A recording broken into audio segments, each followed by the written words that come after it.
안녕하세요. 즐거운 책방입니다. 네, 오늘 소개해드릴 책은요. 마르쿠스 아우렐리우스가 쓴 명상록이라는 책이에요.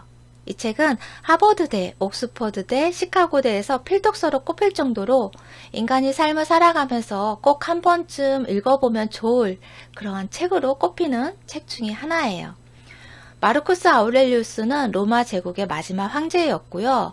이 책을 쓴 시기는 말년이었는데 외적들의 침공을 제압하기 위해서 원정을 많이 떠나 있었어요. 한 10년간 원정을 떠나 있으면서 그 곳에서 매일매일 잠깐 시간을 내서 일기 형식으로 쓴 그러한 책이에요. 어떤 누군가에게 보여주기 위한 것보다 자기 자신의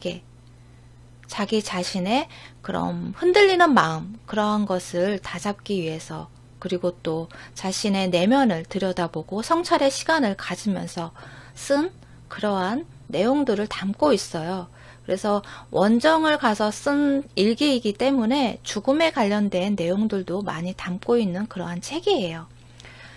이분은 스토아 철학자이신 에픽테토스와 세네카의 영향을 많이 받았어요. 그래서 그러한 내용들을 거기에 스토아 철학자의 그런 사상들을 담은 그런 내용들이 담겨 있고요. 이 책의 뒷면에 보면 부록으로 에픽테토스의 명언도 담겨 있어요. 얼마 전에 에픽테토스의 책과 세네카의 책도 소개해드린 적이 있는데요. 정말 삶을 살아가면서 꼭 알아야 하는, 그리고 마음속에 담고 살아야 하는 그런 지혜들이 담긴 내용들이 참 많거든요. 시간이 되시면 그 책도 한번 읽어보셨으면 좋겠어요. 이 책은 자신이 원정을 떠나서 전쟁터에서 잠깐 시간 내서 쓴 책이기 때문에 따로 제목이 없었다고 해요. 그저 그 자신에게 라는 명칭으로 불렸다가 17세기에 명상록이라는 제목을 붙였다고 해요. 이 책은 자신이 전쟁터이기 때문에 삶과 죽음이 왔다 갔다 하잖아요. 그러한 상황 속에서 흔들리는 자신을 붙잡고 마음이 흔들리는 것을 다잡고 마음을 단단하게 만들기 위해서 자기 자신에게 쓴 그러한 책이에요.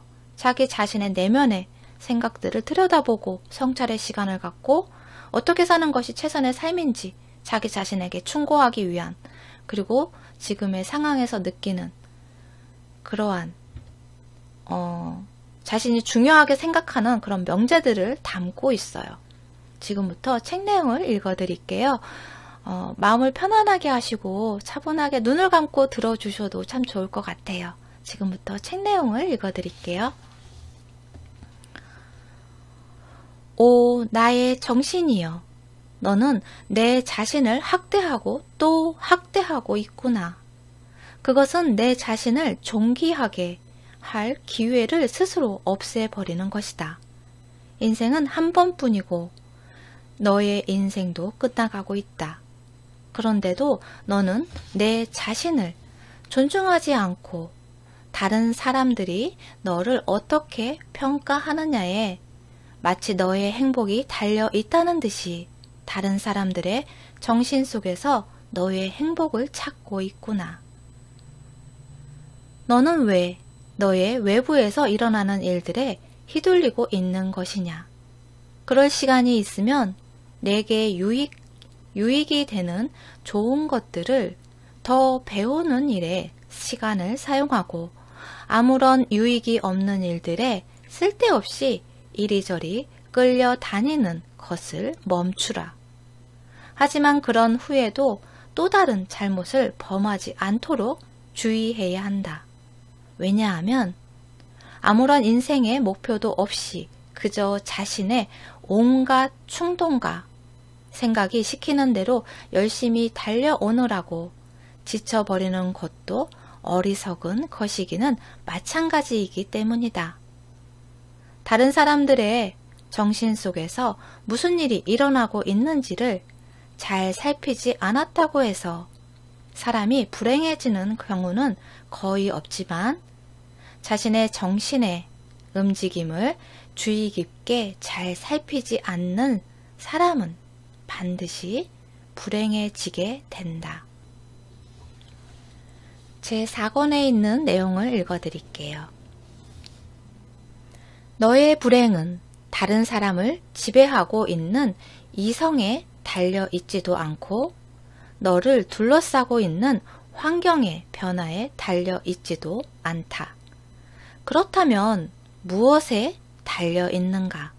그것은 너를 구성하는 부분들 중에서 어떤 것들을 악이라고 판단하는 부분이 어떻게 하느냐에 달려 있다. 아무것도 판단하지 말라. 그러면 모든 것이 잘 될 것이다. 너의 존재 중에서 판단을 관할하는 부분과 가장 가까운 너의 육신이 베이거나 불타거나 곪거나 썩을지라도 그런 일들에 대해 판단을 내리는 부분은 초연히 있게 하라. 즉 너의 그 부분으로 하여금 악인에게나 선한 자에게나 똑같이 일어날 수 있는 일들에 대해 악하다거나 선하다고 판단하지 못하게 하라. 본성에 따라 살아가는 사람들에게나 본성을 거슬러 살아가는 사람에게나 똑같이 일어나는 일은 본성에 부합하는 것도 아니고 본성에 어긋나는 것도 아니기 때문이다.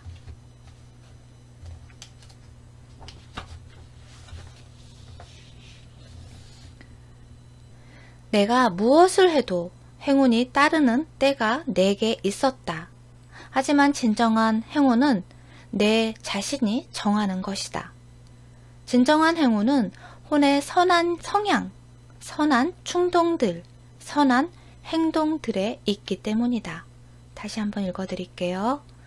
내가 무엇을 해도 행운이 따르는 때가 내게 있었다. 하지만 진정한 행운은 내 자신이 정하는 것이다. 진정한 행운은 혼의 선한 성향, 선한 충동들, 선한 행동들에 있기 때문이다. 네. 제6권에 있는 내용이에요. 환경으로 인해서 내가 불안해지고 혼란스러워질 수밖에 없게 되면 신속하게 내 자신에게로 돌아가고 필요 이상으로 불안과 혼란 속에 노출되어 있지 말라.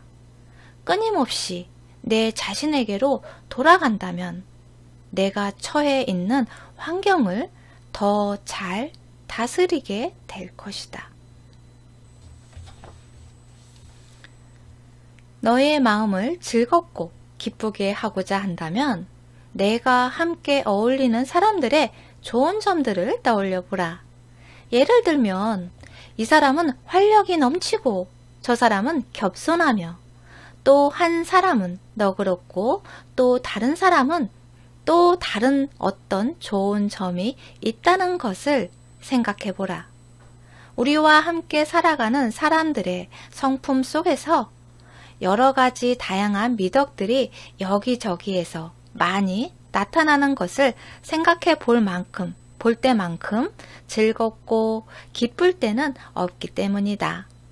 그러므로 그런 것들을 늘 너의 머릿속에 간직해 두라. 네. 명성을 좋아하는 사람은 자신에게 이로운 것이 다른 사람의 반응에 있다고 생각하고 쾌락을 좋아하는 사람은 자신에게 이로운 것이 자신의 감각에 있다고 생각하지만 이성을 지닌 사람은 자신에게 이로운 것이 자신의 행위에 있다고 생각한다. 다른 사람이 하는 말을 귀 기울여 듣고 가능한 한 그 사람의 입장이 되어보는 것이 너의 몸에 배게 만들어라. 다른 사람이 하는 말을 귀 기울여 듣고 가능한 한 그 사람의 입장이 되어보는 것이 너의 몸에 배게 만들어라. 제7권에 있는 내용이에요. 변화를 두려워하는 사람이 있느냐? 변화가 없다면 내가 할 수 있는 일이 단 한 가지라도 있을 것이라고 생각하는 것이냐? 변화보다 더 우주의 본성에 가깝거나 친숙한 것이 무엇이 있겠느냐? 땔감으로 사용되는 목재가 변화되지 않는다면 어떻게 내가 뜨거운 물로 목욕을 할 수 있겠는가? 내가 먹는 음식이 변화되지 않는다면 어떻게 내가 자양분을 섭취할 수 있겠는가? 내가 살아가는데 필요한 모든 것들 중에서 변화 없이 얻어질 수 있는 것이 단 하나라도 있는가? 이렇게 변화는 내게 꼭 필요하듯이 우주의 본성에도 꼭 필요하다는 것을 너는 알지 못하느냐?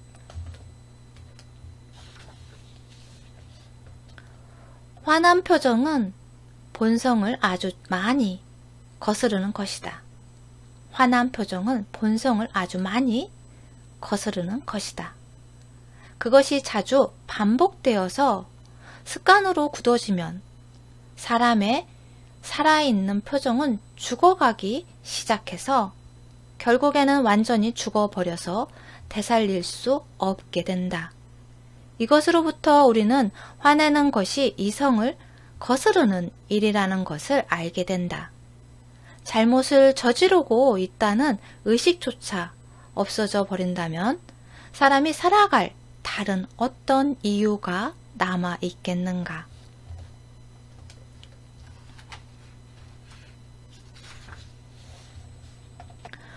고통을 겪을 때마다 고통은 도덕적으로 부끄러운 것도 아니고 너를 지배하고 움직이는 지성에 해를 끼쳐서 그 이상적이거나 공동체적인 본성을 손상시킬 수도 없다는 것을 기억하라. 또한 고통이 찾아올 때마다 에피쿠로스의 한 말을 기억하는 것도 도움이 될 것이다.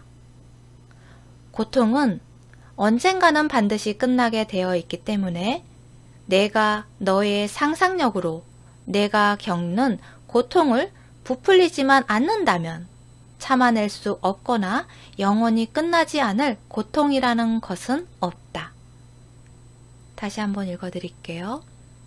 고통은 언젠가는 반드시 끝나게 되어 있기 때문에 내가 너의 상상력으로 내가 겪는 고통을 부풀리지만 않는다면 참아낼 수 없거나 영원히 끝나지 않을 고통이라는 것은 없다. 예컨대 졸리는 것이나 고열이나 식욕이 없는 것 같은 것들은 우리가 불쾌감이라고 느끼고 고통으로 인식하지 않지만 사실은 고통이라는 것을 기억하라. 그러므로 그런 것들로 인해 짜증이 나고 화가 날 때에는 내 자신을 향해 이렇게 말하라. 내가 이런 일에 짜증이나 화를 낸다면 나는 고통에 지고 있는 것이다. 네.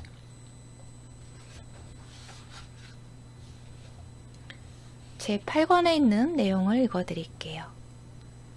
내가 화가 머리끝까지 치밀어 올라서 폭발할 지경이라도 사람들은 너에게는 전혀 신경 쓰지 않고 자신들이 하고 있던 일을 계속해 나갈 것이다. 첫째로 허둥대거나 놀라지 말고 평정심을 유지하라. 모든 것은 우주의 본성을 따르고 얼마 후에 너는 하두리오누스 황제와 아우구스투스 황제처럼 흔적도 없이 사라져서 그 어디에도 존재하지 않게 될 것이다. 둘째로 지금 내게 주어진 일에 집중해서 그 일의 진실을 보고 내가 해야 할 것은 선한 자가 되는 것임을 명심하고서 인간의 본성이 요구하는 것을 즉시 흔들림 없이 행하고 가장 옳다고 생각되는 것을 말하되 언제나 선의를 가지고서 겸손하고 거짓 없이 행하고 말하라. 네, 도움이 되셨나요? 구독과 좋아요도 부탁드릴게요. 다음 시간에 기회가 되면 에피테토스의 명언들이 담긴 그 부록 부분을 한 번 더 소개를 해드릴게요. 지금까지 들어주셔서 감사합니다. 다음 시간에 또 만나요.